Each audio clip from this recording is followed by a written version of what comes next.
सबको जय मसीह की। इससे पहले कि हम परमेश्वर के वचन में चले, मैं आप लोगों से एक बात करना चाहता हूँ कि जैसे हम चर्च में या चर्च के बाहर कई लोगों को पर्सनली जानते हैं, उनकी ज़िंदगी के बारे में जानते हैं, उनकी कमियों के बारे में जानते हैं।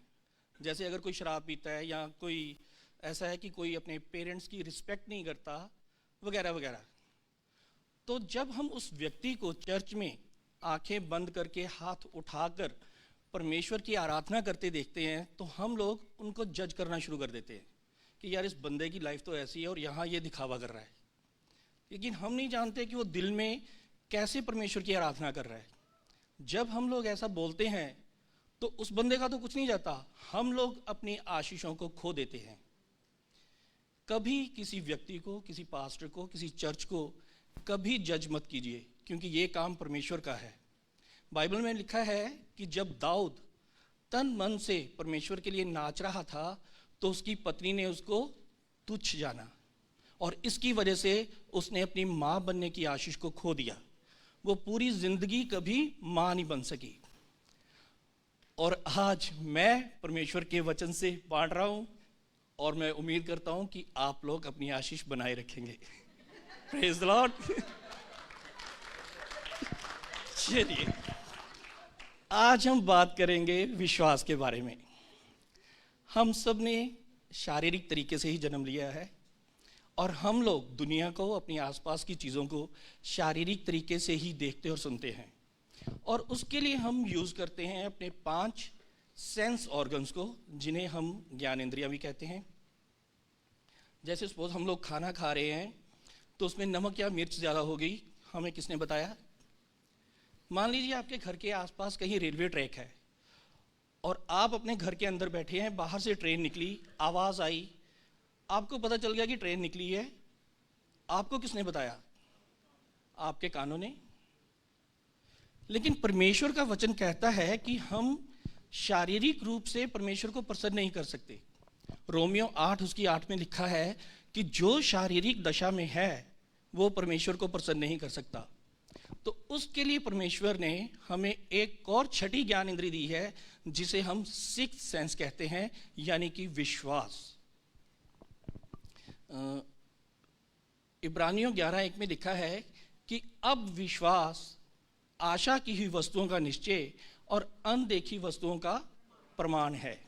और आगे इसकी छठी आयत में लिखा हुआ है कि विश्वास बिना उसे प्रसन्न करना अनहोना है।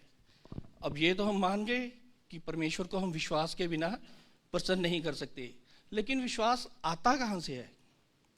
रोमियो 10 उसकी 17, विश्वास सुनने से और सुनना मसीह के वचन से। अब चर्च तो सिर्फ संडे को होता है, हम परमेश्वर का वचन सिर्फ संडे को ही सुनते हैं, तो उसके लिए आप ऑनलाइन सुन सकते हैं।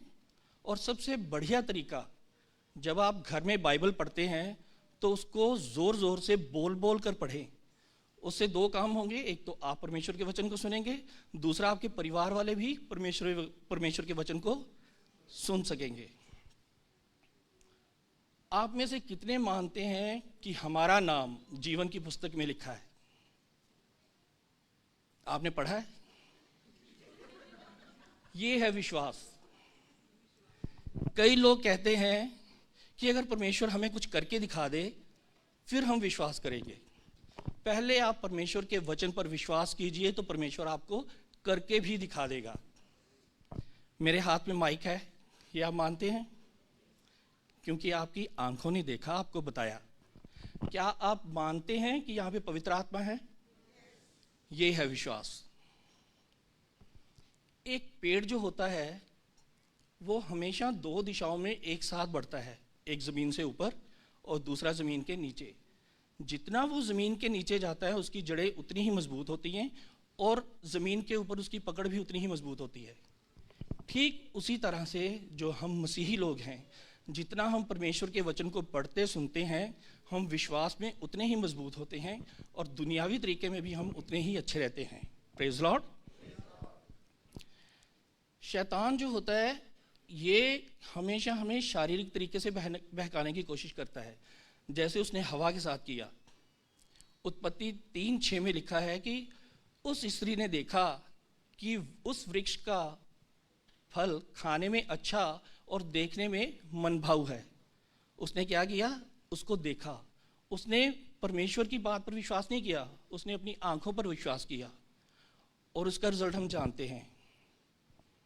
कई बार हम परमेश्वर से अपनी बात मनवाने के लिए बड़ी लंबी लंबी फास्टिंग प्रेयर करते हैं, कई कई दिनों का उपवास रखते हैं। क्या हम अगर ज़्यादा दिन खाना नहीं खाएंगे तो क्या हम मर जाएंगे? मत्ती 4:4, मनुष्य केवल रोटी ही से नहीं लेकिन हर एक उस वचन से जो परमेश्वर के मुंह से निकलता है जीवित रहेगा। Praise Lord. जब प्रभु यीशु मसीह को सलीब पर चढ़ाया गया था तो प्रभु यीशु मसीह के साथ 2 कुकर्मी भी सलीब पर चढ़ाए गए थे। उनमें से एक ने प्रभु यीशु मसीह से कहा कि हे प्रभु यीशु, जब तू अपने राज्य में आए तो मेरी सुधि लेना। क्या उसने बड़ी फास्टिंग प्रेयर की थी? क्या वो बहुत ज़्यादा चर्च जाता था? या उसने बहुत अच्छे अच्छे काम किए थे? उसने क्या किया? प्रभु यीशु मसीह पर विश्वास किया। अब जो हम में से बाइबल नहीं पढ़ते वो कहेंगे उसने परमेश्वर के वचन पर तो विश्वास नहीं किया। उनके लिए लिखा है यूहन्ना 1:14 में कि वचन देहधारी हुआ और उसने हमारे बीच में डेरा किया, और यही वचन प्रभु यीशु मसीह है।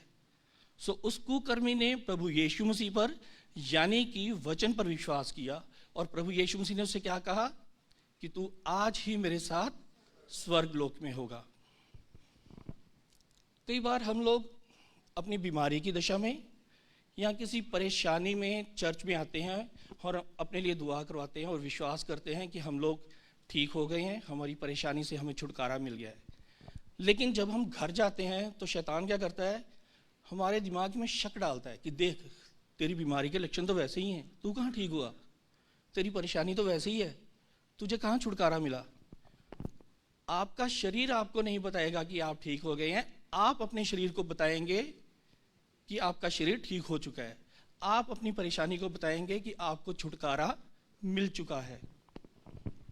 इब्रानियों 6:12 में लिखा है कि उनका अनुकरण करो जो विश्वास और धीरज के साथ प्रतिज्ञाओं के वारिस होते हैं। हमें विश्वास तो करना ही है, उसके साथ साथ धीरज भी धरना है। और इसका सबसे बड़ा एग्जाम्पल है अब्राहम। अब्राहम के साथ परमेश्वर ने कब प्रतिज्ञा की थी और कितने सालों के बाद वो पूरी हुई, लेकिन अब्राहम विश्वास में बना रहा। इसीलिए अब्राहम को आज विश्वासियों का पिता कहा जाता है। मरकुस 11 में लिखा है कि प्रभु यीशु मसीह अपने चेलों के साथ जा रहे थे और रास्ते में उन्हें भूख लगी, और उन्होंने दूर से एक अंजीर के पेड़ को देखा जो हरा था। वो उसके पास गए कि शायद कोई फल उन्हें मिले खाने के लिए, लेकिन जब वो गए तो वहाँ कोई फल नहीं था। उन्होंने उस पेड़ से कहा कि आज से तेरा फल कोई ना खाने पाए। वो कहकर चले गए। अगले दिन जब प्रभु यीशु मसीह के चेले उस रास्ते से गुजरे तो उन्होंने देखा कि वो पेड़ जड़ तक सूख गया है। इसी तरह जब हम विश्वास के साथ अपनी बीमारी के लिए, अपनी परेशानी के लिए प्रार्थना करते हैं तो उसकी जड़ पर प्रहार करती है। सो अपने विश्वास में हमेशा बने रहें। मैं एक सरमन सुन रहा था, उसमें उस पास्टर ने कहा कि उनके पास एक बंदा आया। उसने आगे कहा कि पास्टर जी मैंने देखा कि शैतान भाग रहा है। पास्टर ने कहा वेरी गुड, बहुत अच्छी बात है। उन्होंने कहा नहीं पास्टर जी, मैं आगे आगे भाग रहा हूँ, वो मेरे पीछे भाग रहा है। तो प्लीज ऐसे विश्वासी मत बनिए। याकूब 4:7 में लिखा हुआ है कि परमेश्वर के अधीन हो जाओ और शैतान का सामना करो तो वो तुम्हारे सामने से भाग निकलेगा। Praise Lord. सो यूहन्ना 1:12 में लिखा है कि जिन्होंने उसको ग्रहण किया उसने उन्हें अपनी परमेश्वर की संतान होने का अधिकार दिया। तो अब आप इस बात को मानिए कि हम लोग जो हैं परमेश्वर की संतान हैं, और जो परमेश्वर के अधिकार है वो अधिकार हमारे हैं। तो इसलिए शैतान का डट कर सामना कीजिए। बाइबल में कहीं लिखा है कि अगर शैतान आपके सामने आ जाए तो मुझसे दुआ करना, मैं आऊँगा फिर उसे भगाऊँगा। कहीं ऐसा लिखा है? नहीं। हमें क्या करना है? उसका सामना करना है। और अब अगर शैतान हमें कभी भी किसी भी तरीके से बहकाने की कोशिश करे तो आप बोलिए कि हे परमेश्वर, तेरे वादे सच्चे हैं, तेरी प्रतिज्ञाएं सच्ची हैं, तेरे वचन सच्चे हैं। हे प्रभु यीशु, तूने कहा है कि आसमान और ज़मीन टल जाएंगे लेकिन मेरे वचन कभी नहीं टलेंगे। हे प्रभु यीशु, जो तूने कहा है मैं उस पर विश्वास करता हूँ, क्योंकि तेरी सारी प्रतिज्ञाएं हाँ और आमीन में पूरी होती हैं। Praise the Lord. खुदा आप सबको बहुत आशीष दे।